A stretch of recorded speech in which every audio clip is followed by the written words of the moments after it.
Coffee, tea ఇట్లాంటిది. Tea ఒకప్పుడు China వాడి దగ్గరన బ్రిటిషోడు చూసి ఆ టేస్ట్ కోసం చైనా దగ్గర నుంచి ఆ మొక్కలు తేవడానికి ఈ దశాబ్దాలు పట్టింది ఆడి దగ్గర నుంచి. ఆ తర్వాత వాడు ప్రపంచంలో అదే వాతావరణం ఉన్నటువంటి చోట్ల పెంచడం బిగిన్ అది ఇండియాలో ఉన్నటువంటి వాతావరణంలో అక్కడి నుంచి బిగినయి ఇప్పుడు ప్రపంచమంతా వ్యాపించిందని చెప్తారు టీ కథ గురించి.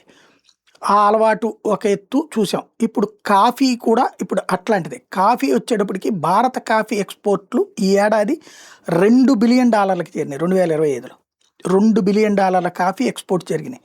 ఇందులో ఏ దేశాలు భారత కాఫీని ఎక్కువ కొంటున్నాయి అంటే ఇటలీ వాళ్ళు, రష్యా వాళ్ళు.